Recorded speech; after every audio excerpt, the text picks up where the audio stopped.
ನಮಸ್ಕಾರ ಸ್ನೇಹಿತರೆ, ನಾನು ನಿನ್ನೆ ಶಿಕ್ಷಕರ ನೇಮಕಾತಿಗೆ ಸಂಬಂಧಪಟ್ಟ ಹಾಗೆ ಒಂದು ವಿಡಿಯೋನ ಮಾಡಿದ್ದೆ. ಆ ಒಂದು ವಿಡಿಯೋದಲ್ಲಿ ಹೇಳಿದ್ದೆ ಏನಂದರೆ, ಇನ್ನೊಂದು ಶಾಲಾ ಶಿಕ್ಷಕರ ನೇಮಕಾತಿ 2017-18ರಲ್ಲಿ ನಡೀಬೇಕಾಗಿತ್ತು. ಸೊ ಅದು ಆಗ ನೇಮಕಾತಿ ಅಧಿಸೂಚನೆಯನ್ನು ಹಿಂಪಡ್ಕೊಂಡಿದ್ರು. ಅದನ್ನು ಮತ್ತೆ ನೋಟಿಫಿಕೇಷನ್ ಮಾಡ್ತಾರ ಅಥವಾ ಅದು ಏನೆಲ್ಲ ವಿಚಾರ ಆಗಿದೆ ಅನ್ನೋದ್ರ ಬಗ್ಗೆ ನಾವು ನಾಳೆ ಡಿಸ್ಕಸ್ ಮಾಡೋಣ ಅಂತ ಹೇಳಿದ್ದೆ. ಆ ಪ್ರಕಾರ ನಾನು ಇವತ್ತು ಈ ಒಂದು ವಿಡಿಯೋನ ಮಾಡ್ತಾಯಿದ್ದೀನಿ.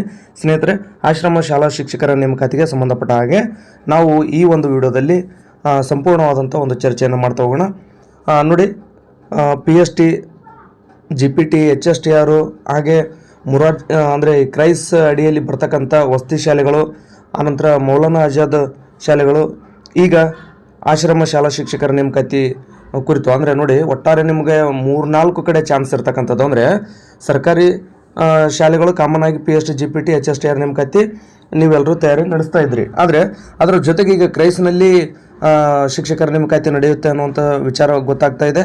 ಜೊತೆಗೆ ಮೌಲಾನಾ ಆಜಾದ್ ವಸತಿ ಶಾಲೆಗಳಲ್ಲಿಯೂ ಕೂಡ ನೇಮಕಾತಿ ಆಗುತ್ತೆ. ಈಗ ಆಶ್ರಮ ಶಾಲಾ ಶಿಕ್ಷಕರದ್ದು ನೋಡ್ತಾ ಹೋಗೋಣ. ಅಂದರೆ ನೇಮಕಾತಿ ಆಗುತ್ತೋ ಅಥವಾ ಇನ್ನೇನಾಗುತ್ತೆ ಅನ್ನೋಂಥದ್ದನ್ನು ನಾವು ಈ ಒಂದು ವಿಡಿಯೋದಲ್ಲಿ ಚರ್ಚೆಯನ್ನು ಮಾಡ್ತಾ ಹೋಗೋಣ. ಅದಕ್ಕೂ ಮುಂಚೆ ನೀವೇನಾದರೂ ನಮ್ಮ ಯೂಟ್ಯೂಬ್ ಚಾನಲ್ಗೆ ಸಬ್ಸ್ಕ್ರೈಬ್ ಮಾಡ್ಕೊಂಡಿಲ್ಲ ಅಂದರೆ ದಯವಿಟ್ಟು ಸಬ್ಸ್ಕ್ರೈಬ್ ಮಾಡ್ಕೊಳ್ಳಿ. ಸ್ನೇಹಿತರೆ, ತಾವಿಲ್ಲಿ ನೋಡ್ಬೋದು 27 ಅಕ್ಟೋಬರ್ 2020. ನೋಡಿ, ಇದು 5 ವರ್ಷದ ಹಿಂದಿಂದು ಹೇಳ್ತಾ ಇದ್ದೀನಿ. ಸೊ ಆದರೂ ಕೂಡ ಇದು ಇನ್ನೂ ನೇಮಕಾತಿ ಆಗಿಲ್ವಲ್ಲ, ಅಂದರೆ ಈಗ ಹೊಸ ನೋಟಿಫಿಕೇಷನ್ ಏನಾದರೂ ಆಗ್ಬೋದಾ ಅನ್ನೋದನ್ನು ಚರ್ಚೆ ಮಾಡೋಣ. ಆ ಕಾರಣಕ್ಕೋಸ್ಕರ ನಾನು ಹಳೆಯದನ್ನು ಹೇಳಿದ್ದೀನಿ. ಅದೇನು ಇನ್ನೂ ನೇಮಕಾತಿ ಆಗಿ ಅವರೇನು ಆರ್ಡರ್ ಕಾಪಿ ತೊಗೊಂಡು ಯಾರೂ ಹೋಗಿಲ್ಲ. ಇಲ್ಲಿ ಹೊಸ ಸೂಚನೆ ಆಗ್ಬೋದು. ಆ ಕಾರಣದಿಂದಾಗಿ ಈ ವಿಚಾರ ಹೇಳ್ತಾ ಇದ್ದೀನಿ. ಮತ್ತು ಹಳೆಯ ವಿಚಾರ ಇರ್ಬೋದು ಅಂತೇಳಿ ನೀವು ಸ್ಕಿಪ್ ಮಾಡೋಕ್ಕೆ ಹೋಗಬೇಡಿ. ನೋಡಿ, ಪ್ರಸ್ತುತ ನಿರ್ದೇಶಕರು ಪರಿಶಿಷ್ಟ ವರ್ಗಗಳ ಕಲ್ಯಾಣ ನಿರ್ದೇಶನಾಲಯ ಇವರು ಆಶ್ರಮ ಶಾಲಾ ಶಿಕ್ಷಕರ ಹುದ್ದೆಗಳನ್ನು ವೃಂದ ಮತ್ತು ನೇಮಕಾತಿ ನಿಯಮಗಳಲ್ಲಿ ಸಾರ್ವಜನಿಕ ಶಿಕ್ಷಣ ಇಲಾಖೆಯ ಮೂಲಕ ನೇಮಕಾತಿ ಮಾಡಲು ಅವಕಾಶ ಕಲ್ಪಿಸಿರುವುದರಿಂದ ಸಾರ್ವಜನಿಕ ಶಿಕ್ಷಣ ಇಲಾಖೆಗೆ ಶಿಕ್ಷಕರನ್ನು ನೇಮಕಾತಿ ಮಾಡಿಕೊಳ್ಳುವ ಪ್ರಕ್ರಿಯೆಯಲ್ಲಿ ಅನುಸರಿಸುವ ಮಾನದಂಡ ಹಾಗೂ ಅರ್ಹತೆಗಳನ್ವಯ ಸದರಿ ಹುದ್ದೆಗಳನ್ನು ಸಾರ್ವಜನಿಕ ಶಿಕ್ಷಣ ಇಲಾಖೆ ಮೂಲಕ ಭರ್ತಿ ಮಾಡಿಕೊಳ್ಳುವುದು ಸೂಕ್ತವೆಂದು ಸರ್ಕಾರವು ತೀರ್ಮಾನಿಸಿದ್ದು, ಆಯೋಗದಿಂದ ಹೊರಡಿಸಲಾಗಿದ್ದ 493 ಆಶ್ರಮ ಶಾಲಾ ಶಿಕ್ಷಕರ ಹುದ್ದೆಗಳ ನೇಮಕಾತಿಯನ್ನು ರದ್ದುಪಡಿಸುವಂತೆ ಕೋರಿರುವ ಹಿನ್ನೆಲೆಯಲ್ಲಿ ಆಯೋಗದ ಅಧಿಸೂಚನೆ ಸಂಖ್ಯೆ ಕೊಟ್ಟಿದ್ದಾರೆ, ಡೇಟ್ ಕೊಟ್ಟಿದ್ದಾರೆ. 2017ರಲ್ಲಿ ಈ ಒಂದು ನೋಟಿಫಿಕೇಶನ್ ಆಗಿತ್ತು. ನೋಡಿ, ಪರಿಶಿಷ್ಟ ವರ್ಗಗಳ ಕಲ್ಯಾಣ ನಿರ್ದೇಶನಾಲಯದಲ್ಲಿನ 493 ಆಶ್ರಮ ಶಾಲಾ ಶಿಕ್ಷಕರ ಹುದ್ದೆಗಳನ್ನು ಹಿಂಪಡೆಯಲಾಗಿದೆ, ಅಂದರೆ ನೋಟಿಫಿಕೇಷನನ್ನು ಹಿಂಪಡ್ಕೊಂಡಿದ್ರು. ಸೊ ಇಲ್ಲಿ ಏನಿದೆ ಅಂತೇಳಿ ನಾನು ಓದಿದಾಗ ನಿಮ್ಗೆ ಅರ್ಥ ಆಗಿಲ್ಲ ಅಂದರೆ ಈಗ ನಿಮ್ಗೆ ಅರ್ಥ ಮಾಡಿಸ್ತೀನಿ ಕೇಳಿ. 2017ರಲ್ಲಿ ನವೆಂಬರ್ 25ರಂದು ಇದು ಆಶ್ರಮ ಶಾಲಾ ಶಿಕ್ಷಕರ ನೇಮಕಾತಿಗೆ ಅಧಿಸೂಚನೆಯನ್ನು KPSC ಹೊರಡಿಸಿತ್ತು. ನಂತರ ನೋಡಿ, ಈ ಒಂದು ಪರಿಶಿಷ್ಟ ವರ್ಗಗಳ ಕಲ್ಯಾಣ ನಿರ್ದೇಶನಾಲಯದ ನಿರ್ದೇಶಕರು KPSCಗೆ ಮನವಿ ಮಾಡ್ಕೊಂಡ್ರಂತ. ಅಂದರೆ ಏನು ಅಂತಂದರೆ, ಈ ಒಂದು 493 ಹುದ್ದೆಗಳೇನು ಶಿಕ್ಷಕರ ನೇಮಕಾತಿ, ಆಶ್ರಮ ಶಾಲಾ ಶಿಕ್ಷಕರ ನೇಮಕಾತಿ ನಡೀತಾ ಇದೆ, ಇದನ್ನು ನಾವು ಸಾರ್ವಜನಿಕ ಶಿಕ್ಷಣ ಇಲಾಖೆ ಅಂದರೆ ನಮ್ಮ ಶಿಕ್ಷಣ ಇಲಾಖೆ ಏನಿದೆ, ಈ ಒಂದು ಶಿಕ್ಷಣ ಇಲಾಖೆಯ ಮೂಲಕ ನೇಮಕಾತಿ ಮಾಡಬೇಕು. ಅಂದರೆ KPSC ಅವರು ನೇಮಕಾತಿ ಏನು ಮಾಡ್ತಾಯಿದ್ದಾರೆ, ದಯವಿಟ್ಟು ನೀವು ನೇಮಕಾತಿಯನ್ನು ಮಾಡೋದು ಬೇಡ. ಆ ಹುದ್ದೆಗಳನ್ನು ನಾವು ಸಾರ್ವಜನಿಕ ಶಿಕ್ಷಣ ಇಲಾಖೆ ವತಿಯಿಂದ ಮಾಡಿಸ್ತೀವಿ ಅಂದರೆ ಸರ್ಕಾರ ತೀರ್ಮಾನಿಸಿತ್ತು. ಆ ಪ್ರಕಾರ ಆ ಕಡತಗಳನ್ನು ಅಲ್ಲಿಗೆ ಕಳಿಸಬೇಕಾಗಿದೆ. KPSC ಅವರು ನೇಮಕಾತಿ ಮಾಡುವುದು ಬೇಡ ಅಂತೇಳಿ ಇಲ್ಲಿ ಹೇಳಿದ್ದು. ಮತ್ತು ಇನ್ನೊಂದು ಏನಂತಂದರೆ, ಇನ್ನೊಂದು ನೀವು ಗಮನ ಇಟ್ಟು ನೋಡಿ, ಸಾರ್ವಜನಿಕ ಶಿಕ್ಷಣ ಇಲಾಖೆಗೆ ಶಿಕ್ಷಕರನ್ನು ನೇಮಕಾತಿ ಮಾಡಿಕೊಳ್ಳುವ ಪ್ರಕ್ರಿಯೆಯಲ್ಲಿ ಏನು ಮಾನದಂಡಗಳಿವೆ ಆ ಮಾನದಂಡಗಳ ಅನ್ವಯ ನೇಮಕಾತಿ ಮಾಡಬೇಕು ಈ ಆಶ್ರಮ ಶಾಲಾ ಶಿಕ್ಷಕರಿಗೆ ಅಂತೇಳಿ ಇರ್ತಕ್ಕಂಥದ್ದು. ಅಂದರೆ ಸಾರ್ವಜನಿಕ ಶಿಕ್ಷಣ ಇಲಾಖೆಯಲ್ಲಿ ಮಾನದಂಡಗಳು ಏನಿದೆ ಅಂತಂದರೆ ನೋಡಿ, PST ನೇಮಕಾತಿ 1ರಿಂದ 5 ಅಂದರೆ ಈ PST ಹುದ್ದೆಗಳಿಗೆ ಪತ್ರಿಕೆ 1 TT ಪಾಸ್ ಆಗಬೇಕು. ಜೊತೆಗೆ 6ರಿಂದ 8ನೇ ತರಗತಿ ಇದ್ದಂಥದ್ದು ಅಂದರೆ GPT ಹುದ್ದೆಗಳಿಗೆ ಪೇಪರ್ 2 ಪಾಸ್ ಆಗಬೇಕಾಗತ್ತೆ. ಅಂದರೆ ಈ ರೀತಿಯಾಗಿ. ಮತ್ತು ಇಲ್ಲಿ PST ಹುದ್ದೆಗಳಿಗೆ D.Ed ಮಾಡ್ಕೊಂಡಿರ್ಬೇಕಾಗತ್ತೆ. ಹಾಗೆ 6 to 8 ಏನಿದೆ, ಆ 6 to 8ಗೆ ಪೇಪರ್ 2 ಜೊತೆಗೆ TTಯ ಪೇಪರ್ 2 ಜೊತೆಗೆ B.Ed ಹಾಗೂ ಡಿಗ್ರಿ ಅಥವಾ D.Ed ಹಾಗೂ ಡಿಗ್ರಿಯನ್ನು ಮುಗಿಸ್ಕೊಂಡಿರ್ಬೇಕಾಗತ್ತೆ. ಈ ರೀತಿಯಾದಂಥ ಮಾನದಂಡಗಳ ಮೂಲಕ ನೇಮಕಾತಿಯನ್ನು ಮಾಡ್ಕೋಬೇಕಾಗಿದೆ. ಆ ನೇಮಕಾತಿಯನ್ನು ಸಾರ್ವಜನಿಕ ಶಿಕ್ಷಣ ಇಲಾಖೆಯವರೇ ಮಾಡಲಿ ಅಂತೇಳಿ ಇಲ್ಲಿ ಅಂದರೆ ನಿರ್ದೇಶಕರು ಪರಿಶಿಷ್ಟ ವರ್ಗಗಳ ಕಲ್ಯಾಣ ಇಲಾಖೆಯವರು ಮನವಿಯನ್ನು KPSCಗೆ ಮಾಡಿಕೊಂಡಿದ್ರು.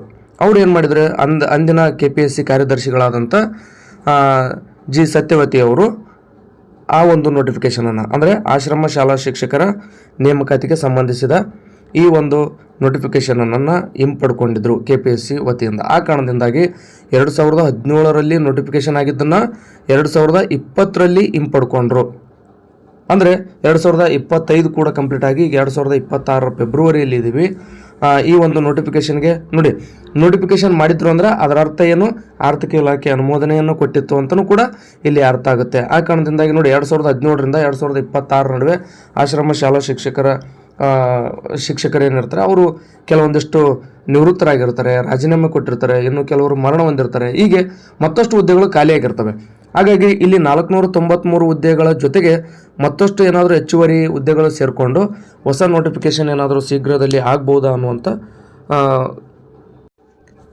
ನಂಬಿಕೆ ಎಲ್ಲರಲ್ಲಿ ಇರ್ತಕ್ಕಂಥದ್ದು. ಸೊ ಇದು 5-6 ವರ್ಷ, ಒಂದು 7-8 ವರ್ಷಗಳ ಕಾಲ ಲೇಟ್ ಆಗಿರ್ಬೋದು. ಬಟ್ ಈಗೇನಿದೆ ನೋಟಿಫಿಕೇಷನ್ ಬಹುತೇಕ ಆಗ್ಬೋದು ಅನಿಸುತ್ತೆ. ಯಾಕಂದರೆ ಭಾಳ ದಿನ ಆಯಿತು, ಆರ್ಥಿಕ ಇಲಾಖೆ ಅನುಮೋದನೆ ಕೊಟ್ಟಿದೆ, ಶಿಕ್ಷಕರ ನೇಮಕಾತಿ ಆಗಬೇಕಾಗಿತ್ತು.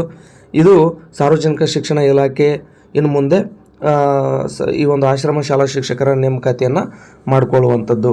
ಇಲ್ಲದೆ ಇದ್ದಿದ್ದರೆ 2017ರಲ್ಲಿ ನೋಟಿಫಿಕೇಷನ್ ಆಗಿತ್ತು, ಹೆಚ್ಚು ಕಡಿಮೆ 2019-20ರಲ್ಲಿ ಈ ಒಂದು ಪ್ರೊಸೆಸ್ ಕಂಪ್ಲೀಟ್ ಆಗಿ ಹೋಗ್ತಿತ್ತು. ಆದರೆ ಸಾರ್ವಜನಿಕ ಶಿಕ್ಷಣ ಇಲಾಖೆಯ ಮಾನದಂಡಗಳೇನಿವೆ ಆ ಮಾನದಂಡಗಳ ಅನ್ವಯ ನೇಮಕಾತಿಯನ್ನು ಮಾಡ್ಕೋಬೇಕಂತೇಳಿ ಸರ್ಕಾರ ತೀರ್ಮಾನ ಮಾಡಿತ್ತು. ಆ ಕಾರಣದಿಂದಾಗಿ KPSC ಅವರು ಅಂದರೆ TET ನಡೆಸಲ್ಲ. ನಿಮ್ಗೆ ಗೊತ್ತಿರ್ಬೋದು, ಕ್ರೈಸ್ ಆಗಿರ್ಬೋದು, ಬೇರೆ ಬೇರೆ ನೇಮಕಾತಿಯನ್ನು, ಶಿಕ್ಷಕರ ನೇಮಕಾತಿಯನ್ನು ಅವ್ರು ಮಾಡ್ತಾರೆ. ಅಲ್ಲಿ ಏನಂತಂದರೆ TET ಅಲ್ಲಿ ಅವರು TET ಕಡ್ಡಾಯ ಮಾಡಿರೋದಿಲ್ಲ. ಅಂದರೆ ಜಸ್ಟ್ ಅವರು ಏನು ಕ್ವಾಲಿಫಿಕೇಷನ್ ಇದೆ, D.Ed, B.Ed ಅವುಗಳ ಆಧಾರದ ಮೇಲೆ, ಡಿಗ್ರಿ ಆಧಾರದ ಮೇಲೆ ನೇಮಕಾತಿಯನ್ನು ಮಾಡ್ಕೊಳ್ತಾರೆ. ಆದರೆ ಸಾರ್ವಜನಿಕ ಶಿಕ್ಷಣ ಇಲಾಖೆ ಏನು ಮಾಡುತ್ತೆ, ಪ್ರತಿ ವರ್ಷ TETಯನ್ನು ನಡೆಸಿ ನಂತರ ನೇಮಕಾತಿ ಮಾಡುವಂಥ ಸಂದರ್ಭದಲ್ಲಿ ಯಾರೆಲ್ಲ TETಯನ್ನು ಪಾಸ್ ಮಾಡ್ಕೊಂಡಿರ್ತಾರೆ ಅಂಥವ್ರಿಗೆ ಅವಕಾಶವನ್ನು ಕೊಡುತ್ತೆ. ಆ ಕಾರಣದಿಂದಾಗಿ ನೋಡಿ, ಬಹುತೇಕ ಈ ಬಾರಿ ಈ ಒಂದು ಆಶ್ರಮ ಶಾಲಾ ಶಿಕ್ಷಕರ ನೇಮಕಾತಿಯು ಕೂಡ ಮುನ್ನೆಲೆಗೆ ಬಂದಿರತಕ್ಕಂಥದ್ದು. ಬಹುತೇಕ ಈ ಒಂದು ಶಿಕ್ಷಕರ ನೇಮಕಾತಿ ಆಯಿತು ಅಂತಂದರೆ ನೋಡಿ, ಹಲವಾರು ಜನ ವೇಟ್ ಮಾಡ್ತಾಯಿದ್ರಿ PST GPT HSTR ನೋಟಿಫಿಕೇಷನ್ಗೋಸ್ಕರ. ಸ್ನೇಹಿತರೆ, ನಿಮಗೆ ಕೇವಲ PST GPT HSTR ಅಷ್ಟೇ ಅಲ್ಲ, ಕ್ರೈಸಲ್ಲೂ ಇದೆ, ಮೌಲಾನಾ ಆಜಾದ್ ವಸತಿ ಶಾಲೆಗಳಲ್ಲೂ ಇದೆ, ಇಲ್ಲಿ ಆಶ್ರಮ ಶಾಲಾ ಶಿಕ್ಷಕರ ನೇಮಕಾತಿ ಕೂಡ ಇರುವಂಥದ್ದು. ಸೊ ಇದಿಷ್ಟು ಅವಕಾಶಗಳು ತಮಗಿದೆ. ಸ್ವಲ್ಪ ಚೆನ್ನಾಗಿ ಓದ್ಕೊಂಡ್ರೆ ಅಂದರೆ ಈ ಎಲ್ಲ ನೇಮಕಾತಿಗೆ ನೀವು ಅರ್ಹತೆ ಹೊಂದಿರ್ತೀರಿ. ನಿಮ್ಮ ಸಿಲೆಬಸ್ಸನ್ನು ಕಂಪ್ಲೀಟ್ ಮಾಡ್ಕೊಂಡ್ರೆ ಅಂದರೆ ಯಾವುದೇ ಎಕ್ಸಾಮ್ ಬರಲಿ, ಅಂದರೆ GPT ಇರಲಿ, HSTR ಇರಲಿ, ಆಶ್ರಮ ಶಾಲೆ ಇರಲಿ, ಕ್ರೈಸು, ಮೌಲಾನಾ ಆಜಾದ್ ವಸತಿ ಶಾಲೆ, ಯಾವುದೇ ಒಂದು ನೋಟಿಫಿಕೇಷನ್ ಆದರೂ ಕೂಡ ನೀವು ರೆಡಿ ಇರ್ತೀರಿ. ಸೊ ಇಷ್ಟೆಲ್ಲ ಅವಕಾಶಗಳಿದ್ದಾವೆ. ಹೆಚ್ಚು ಕಡಿಮೆ ಟೈಮ್ ತೊಗೊಳ್ಬೋದು. ಅದನ್ನು ಬಿಟ್ಟರೆ ಮತ್ತೇನೂ ಇಲ್ಲ. ನೋಟಿಫಿಕೇಷನ್ ಮಾತ್ರ ಆಗೇ ಆಗ್ತವೆ. ಯಾವುದೇ ನಕಾರಾತ್ಮಕ ವಿಚಾರಗಳಿಗೆ ಕಿವಿಯನ್ನು ಕೊಡೋಕೆ ಹೋಗಬೇಡಿ, ಗೊಂದಲ ಮಾಡ್ಕೊಳ್ಳೋಕೆ ಹೋಗಬೇಡಿ ಅಂತ ಹೇಳ್ತಾ ಈ ಒಂದು ವಿಡಿಯೋನ ಇಲ್ಲಿಗೆ ಮುಗಿಸ್ತಾ ಇದ್ದೀನಿ. ಧನ್ಯವಾದಗಳು.